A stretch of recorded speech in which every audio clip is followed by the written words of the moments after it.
Hello दोस्तों, आप लोगों का स्वागत है विजन साइंस ऑनलाइन क्लासेस में। आई होप आप लोग मस्त होंगे, स्वस्थ होंगे और ज़बरदस्त होंगे।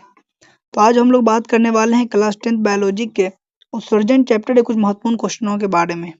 तो चलिए हम लोग चलते हैं पहले प्रश्न की ओर। तो पहला प्रश्न है, उत्सर्जन क्या है? अब मानव में इसके दो प्रमुख अंगों का नाम लिखें। तो देखते हैं हम लोग प्रश्न का उत्तर। जीवों के शरीर से उपापचयी क्रियाओं के फलस्वरूप उत्पन्न अपशिष्ट पदार्थों का निष्कासन ही उत्सर्जन कहलाता है। क्या कह रहा है? जीवों के शरीर से उपापचयी क्रियाओं। तो उपापचयी क्रियाएं क्या होती है आपको इससे पहले बताया जा चुका है पहले की कक्षाओं में। तो उपापचयी क्रियाएं वो होती हैं जैसे कि प्रोटीन का विखंडन, ग्लूकोज तथा वसा अम्लों का ऑक्सीकरण, ये सब जो क्रियाएं होती है इसे हम लोग उपापचयी क्रिया कहते हैं। इनके फलस्वरूप हमारे शरीर में जो भी हानिकारक और अपशिष्ट पदार्थों का निर्माण होता है, उन पदार्थों का शरीर से निष्कासन ही उत्सर्जन कहलाता है। इसके दो प्रमुख अंग निम्न हैं। पहला अंग है जो वृक्क, इसको हम लोग किडनी कहते हैं, और दूसरा है फेफड़ा। किडनी के सहायता से हम लोग रक्त को फिल्टर कर उससे यूरिया का हम लोग निष्कासन करते हैं, और फेफड़ा से हम लोग CO2 का निष्कासन करते हैं। चलते हैं अब हम लोग अगले प्रश्न की ओर। उत्सर्जी पदार्थ क्या है, हमारा अगला प्रश्न है। तो उपापचयी क्रियाओं के फलस्वरूप कुछ ऐसे पदार्थों का निर्माण होता है जो शरीर के लिए आवश्यक है। तो पहले आपको बताया जा चुका है कि उपापचयी क्रियाएं क्या है। तो उपापचयी क्रिया वे क्रिया हैं जिनमें प्रोटीन का विखंडन होता है और वसा अम्लों का, ग्लूकोज का ऑक्सीकरण होता है। ये सभी क्रियाएं जो भी होती हैं उसे हम लोग उपापचयी क्रिया कहते हैं।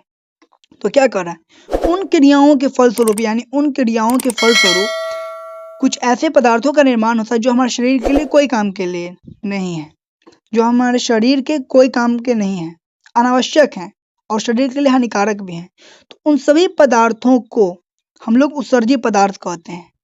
जैसे इसका उदाहरण है कार्बन डाइऑक्साइड, यूरिया इत्यादि। अब चलते हैं हम लोग अगले प्रश्न की ओर कि डायलिसिस क्या है। अगला हमारा प्रश्न देखते हैं, डायलिसिस क्या है।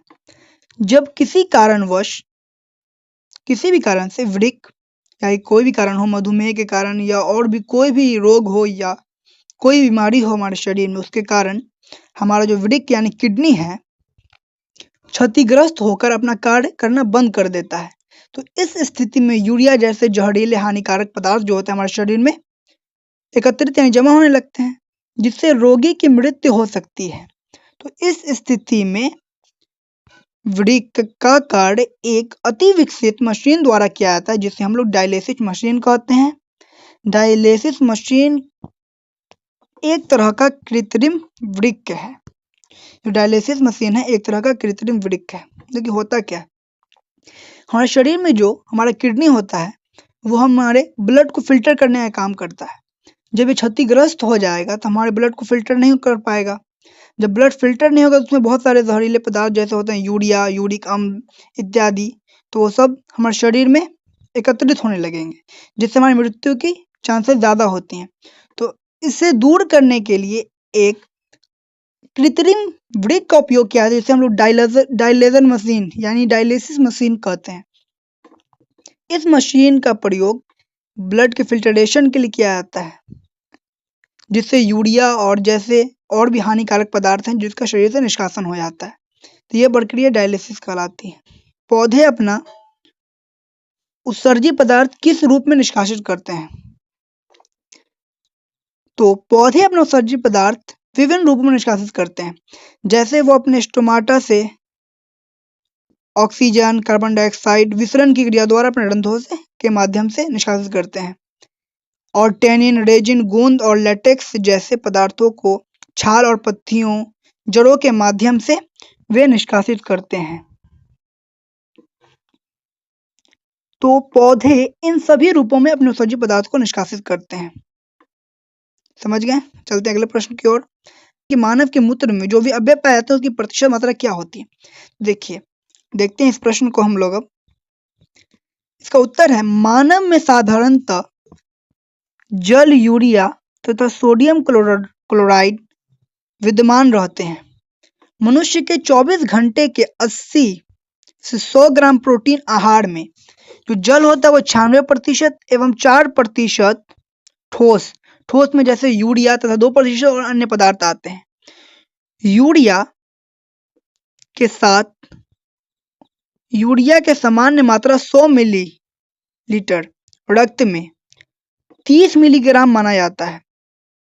यानी कि 100 मिलीलीटर ब्लड में यूरिया की जो मात्रा होती है वो 30 मिलीग्राम माना जाता है। प्रतिदिन करीबन 1.5 से 2 ग्राम यूरिक अम्ल मूत्र के साथ उत्सर्जित होता है।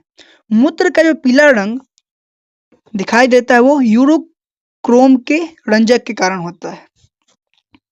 तो ये आपका 1 नंबर में पूछा जा सकता है कि मूत्र का पीला रंग किसके कारण दिखता है। तो मूत्र का पीला रंग उसमें उपस्थित यूरोक्रोम रंजक के कारण दिखता है। तो आई होप ये वीडियो आप लोग को अच्छी लगी हो, समझ में आया होगा बढ़िया से। और आप लोगों को जो भी डाउट हो इस वीडियो के वीडियो सेक्शन में कमेंट करें, आप लोगों को इसका जल्द से जल्द उत्तर दिया जाएगा। और जो लोग नए हैं चैनल को सब्सक्राइब करें, लाइक करें और शेयर करें।